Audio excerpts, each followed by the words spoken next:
Shalom à toi, bien-aimé dans le Seigneur. Que la grâce et la bénédiction d'Elohim soient avec toi dans le nom puissant de Jésus. Alors, j'étais en train de méditer ce matin et j'ai une révélation qui a touché mon cœur. Le Seigneur m'a mis quelque chose à cœur, j'aimerais partager ça avec toi.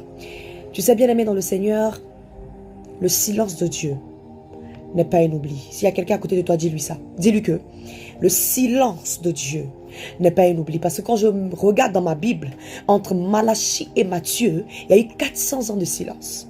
C'est-à-dire entre le livre de Malachie et le livre de Matthieu, il y a eu 400 ans de silence. Mais en ce moment-là, je me suis posé la question de savoir, mais pendant ces 400 ans de silence, où Dieu ne parlait plus, où il n'y avait plus de prophètes annonciateurs des oracles de l'esprit, qu'est-ce qui se passait en ce moment-là? 400 ans où Israël attendait un sauveur. 400 ans où des personnes étaient découragées. Mais je me suis dit que certainement, pendant qu'il y avait des idolâtres, pendant qu'il y avait des sorciers, des féticheurs, il y avait certainement des gens dans le secret qui n'étaient pas nombreux, mais qui imploraient et invoquaient la faveur d'Elohim. Il y avait certainement des personnes qui n'étaient pas nombreux, mais qui imploraient la grâce. Oh Père, tu as dit que le Messie allait venir. Nous t'implorons, je t'en prie, fais quelque chose pour nous. Bien, mais qu'est-ce que je veux te dire par là? Je veux t'emmener à comprendre quelque chose de spécial et de particulier, peut-être, qui va changer ta conception des choses. Je me suis dit que pendant ces 400 ans de silence, le Seigneur Tout-Puissant se demandait, mais qu'est-ce que j'allais faire? Il est en train de réfléchir comment emmener la paix sur la terre. Il appelle Michael. Ça, c'est moi-même, ma conception des choses. Je suis en train de m'imaginer. Je suis sûr qu'il a dit, Michael, viens. Il faut descendre. Michael dit, papa, je ne peux pas. Gabriel, viens. Gabriel dit, non, non, non, je ne peux pas. Uriel, il dit, papa, s'il te plaît. Les anges n'avaient pas la faculté de pouvoir descendre et pour mettre la paix. Pendant ces 400 ans, je suis sûr que le Seigneur disait à telle personne, venez. Eux tous disent, ah papa, nous on n'est pas prêts, on ne peut pas aller là-bas. La terre est trop compliquée pour nous. Maroska paradiados. Et qu'est-ce que le Seigneur va faire? Il tourne à gauche, il n'y a personne. Il tourne à droite, il n'y a personne. Il fait ça. Il se régale lui-même. C'est-à-dire, il est assis sur le trône et puis fait ça. Il a vu que la personne qui devait faire descendre sur la terre, c'était lui-même. Il a vu que les autres ont reculé. Les anges ont dit, oh, on ne peut pas. Quand il a baissé sa tête, il s'est regardé lui-même. Marokatayabadia. Et il a trouvé bon de descendre lui-même dans le corps d'une femme. Les gens me font rire. Ah, Jésus est sur son trône. On dit Jésus est Dieu. Il est assis sur son trône, il est descendu. Un petit sorcier de ta maison peut quitter à Gagnoua, peut quitter à Paris pour te retrouver à Abidjan. Il sort en esprit. Et toi, tu es en train de me dire que le Dieu tout-puissant, créateur du ciel et de la terre, n'est pas capable d'être sur le trône et d'être sur la terre en même temps. Mais pourtant, tu conçois que un petit sorcier peut être couché chez lui et sortir de son corps pour te retrouver là où tu es. Et c'est mon Dieu, toi, tu veux sous-estimer. Bien aimé, le silence de Dieu n'est pas un oubli. Ça, c'est une parenthèse. Je suis sûr que le Seigneur s'est regardé lui-même. Il a vu que c'était lui qui pouvait descendre pour mener la paix sur la terre. Pendant ces 400 ans, le Seigneur est en train de réfléchir comment emmener la paix sur la terre. Comment emmener le Messie sur la terre. J'aimerais dire à quelqu'un, pendant ces moments de silence, pendant ces moments d'amertume, pendant ces moments de tristesse, de pleurs que tu traverses, le Seigneur est en train de réfléchir comment te faire du bien. David qui était roi, il dit quand je marche dans la vallée de l'ombre de la mort.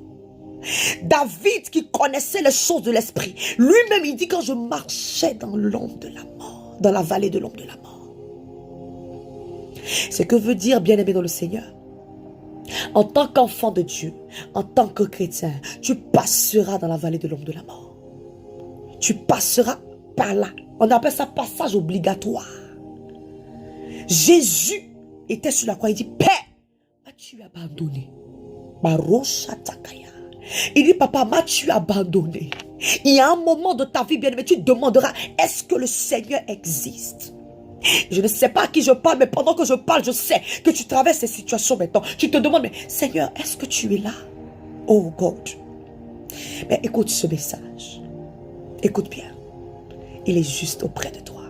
La Bible dit, il est écrit 365 fois dans la Bible Ne crains rien, n'aie pas peur. Les commentateurs de la Bible ont dit qu'il est écrit 365 fois dans la parole de Dieu. Ne crains rien, n'aie pas peur. Je suis avec toi. On a 365 jours dans l'année. Ce qui veut dire que tous les jours de ta vie, le Seigneur te dit n'aie pas peur, ne crains rien. Oh bien-aimé, que 1000 tombent à ton côté, 10 000 à ta droite, tu ne seras pas atteint. Est-ce que tu m'entends? Il dit, je vous ai donné l'autorité de marcher sur toute puissance des ténèbres. J'aimerais dire à quelqu'un, quel que soit ce que les gens vont comploter, faire contre toi, quels que soient les plans sorcelleriques de ta famille, quel que soit ce que les gens dans le secret sont en train de vouloir faire pour t'éteindre, laisse-moi te dire, on ne peut pas cacher le soleil avec la main. Tu es une étoile et cette étoile va briller. Je prophétise et je déclare à une étoile qui entend ce message qui me dit Amen. L'heure de ta visitation est arrivée. L'heure où le Seigneur va essuyer tes larmes, te propulser dans la gloire est arrivée. Je commande et je prophétise la faveur d'Elohim sur la vie de quelqu'un. Je veux te dire, le temps de ta bénédiction, le temps où tu ne feras plus d'efforts pour avoir certaines choses, le temps où la faveur d'Elohim va te localiser, là où les autres transpirent, toi tu ne transpireras pas. Tu rentreras et tu posséderas le pays. Parce que le Seigneur t'a donné l'autorité. Nous sommes des bénédictions.